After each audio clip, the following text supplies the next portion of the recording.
It was a crisp, cold winter day on the island of Sodor. Snow lay thick on the ground. The engines were working extra hard.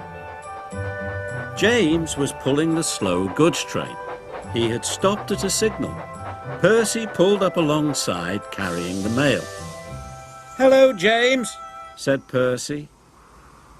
Then the signal changed to green.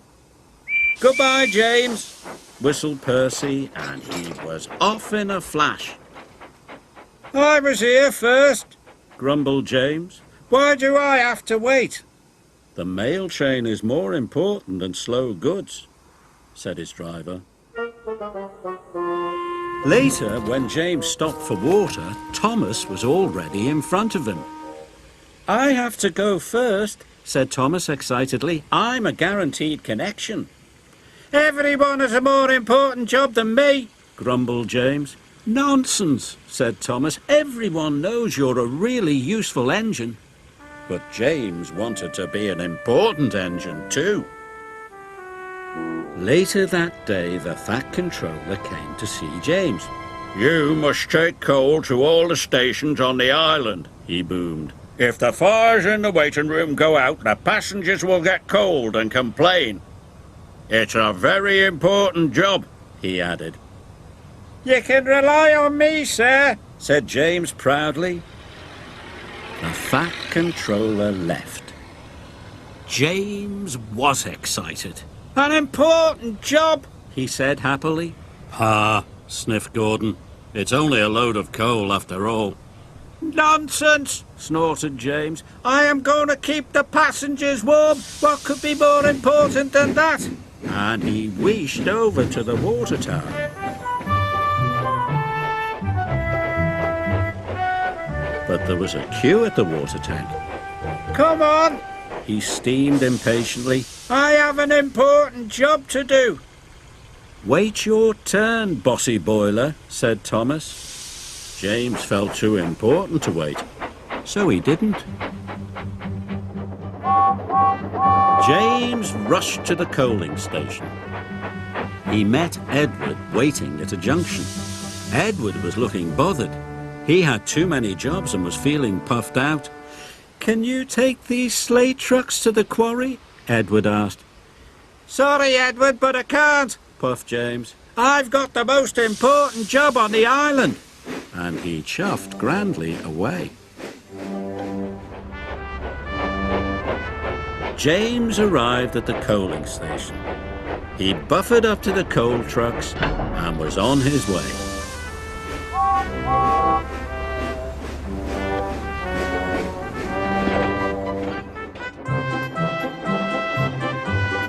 James was looking forward to delivering his coal. "Now I'm useful and important," he chuffed happily. Then there was trouble.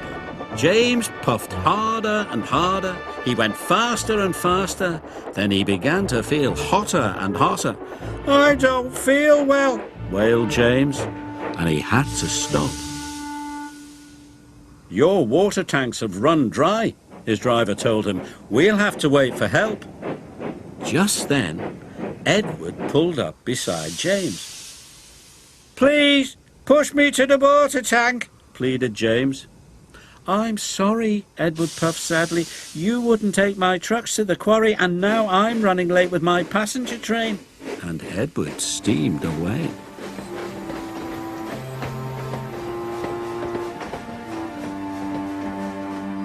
Edward stopped and told the signalman all about James. The signalman telephoned for help, and soon Salty was on his way. He pulled up alongside James. "Why didn't you fill up with water this morning, matey?" James told them about the queue at the water tank. "I've heard you were too busy to help Edward too," said Salty. "I was in a hurry," protested James. "Mine is the most important job on the island." "No job is more important than helping another engine," said Salty firmly. And deep down in his boiler, James knew Salty was right. Thanks to Salty, James's water tank was soon filled and he was well on his way. He knew he had to make up for lost time. Then James saw Diesel up ahead. He had broken down and looked unhappy. James wanted to tease him, but then he remembered what Salty had said. "No job is more important than helping another engine," he said to himself, "and even Diesel is an engine. Come on, Diesel, I'll push you back to the sheds."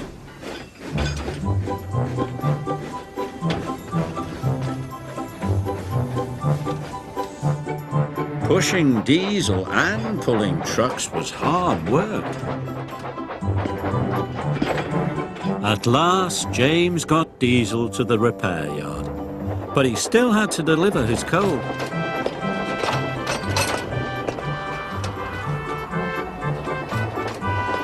The wind blew, and it was getting colder by the minute.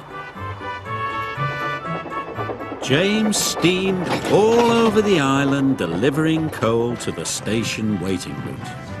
Everyone was pleased to see James. Thanks to him, they were all kept toasty warm. The next morning, the Fat Controller came to see James. He knew all about Edward's trucks and James running out of water. "I'm sorry, sir," said James. "I put my own job first." "But you did learn your lesson and you helped Diesel," the Fat Controller boomed cheerfully. "And you delivered your coal on time. You, James, are a really useful engine." James nearly burst with pride. "Thank you, sir," he said. Being really useful was better than feeling important.